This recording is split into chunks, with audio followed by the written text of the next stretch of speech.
হযরতে আলী রাদিয়াল্লাহু তাআলা আনহু ঘরের বারান্দায় বসে কোরআনে কারীম তেলাওয়াত করতেছিলেন। জবরের জায়গায় জের দিয়ে তেলাওয়াত করলেন। বাড়ির সামনে দিয়ে কাফের বেদুইন বেটা হেঁটে যাচ্ছিল।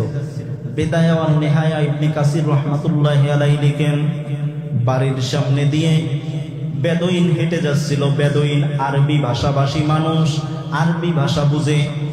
বেদুইন ডাক দিয়া বলল, আলী রে, এখানে জবর হবে, জের হবে না। জোরে বলি সুবহানাল্লাহ। কি হবে? জবর হবে, জের হবে না।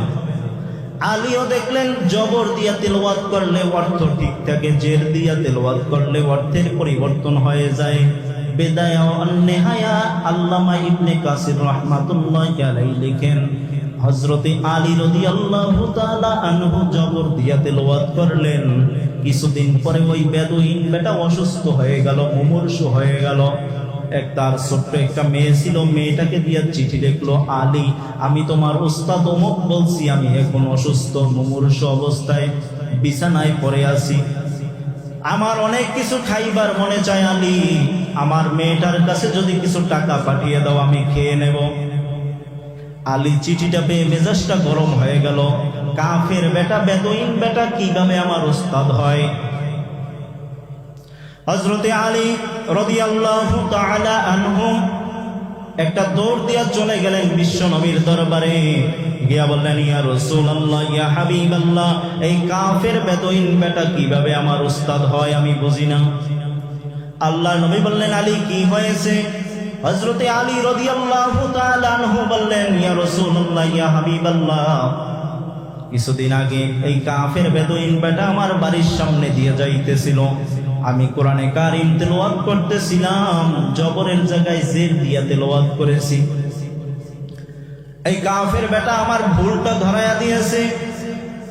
আজকের চিঠি লিখেছে, আলী, আমি তোমার উস্তাদ অমুক বলছি। ইয়া রাসূলুল্লাহ, আপনি বিচার করেন, এই কাফের বেদুইন বেটা আমার কিভাবে উস্তাদ হয় আমি বুঝি না। আল্লাহর নবী বললেন, আলী, তোমাকে আমি বুঝাইতেছি। আল্লাহর নবী হাতের মধ্যে একটা তীর নিলেন, নিয়ে বললেন, আলী, তোমার কি ওই দিনের শক্তির কথা মনে আছে? কোন দিনের শক্তি? বলে, খাইবারের যুদ্ধের সময় আলী তোমার তলোয়ার ভেঙ্গে গিয়েছিল। পরে তুমি কামুস দুর্গের কিল্লা ডান হাত নয় বাম হাত দিয়া জাগায়া যুদ্ধ করেছিলা। বলে, হ্যাঁ মনে আছে। যুদ্ধ শেষে ময়দান ঝাড়ু দেওয়ার জন্য ঝাড়ুদাররা গিয়েছিল। গিয়ে ওই লোহার কপাটটা, দরওয়াজাটা জাগানোর চেষ্টা করেছে। একজনে চেষ্টা করেছে, পারে নাই। দুইজনে চেষ্টা করেছে, পারে নাই। তিনজনে চেষ্টা করেছে, পারে নাই।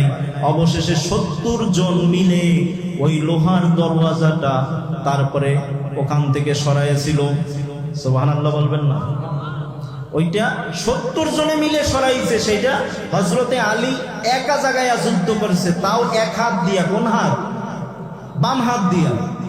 বলে, ইয়া রাসূলুল্লাহ, ইয়া হাবিবাল্লাহ, মনে আছে?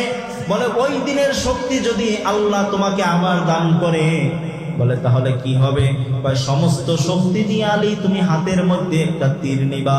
তীর নিয়ে সমস্ত শক্তি দিয়ে সামনের দিকে মারবা, যত দূর যাবে। সমস্ত শক্তি দিয়ে আলী তীরটাকে বাম দিকে পিছনে মারবা, যত দূর যাবে। সমস্ত শক্তি দিয়ে আলী তীরটাকে ডান দিকে মারবা, যত দূর যাবে। সমস্ত শক্তি দিয়ে আলী তীরটাকে ডান দিকে মারবা, যত দূর যাবে। সমস্ত শক্তি দিয়ে আলী তীরটাকে উপরের দিকে মারবা, যত দূর যাবে। বিশাল এক গোডাউন তৈরি হয়ে গেল।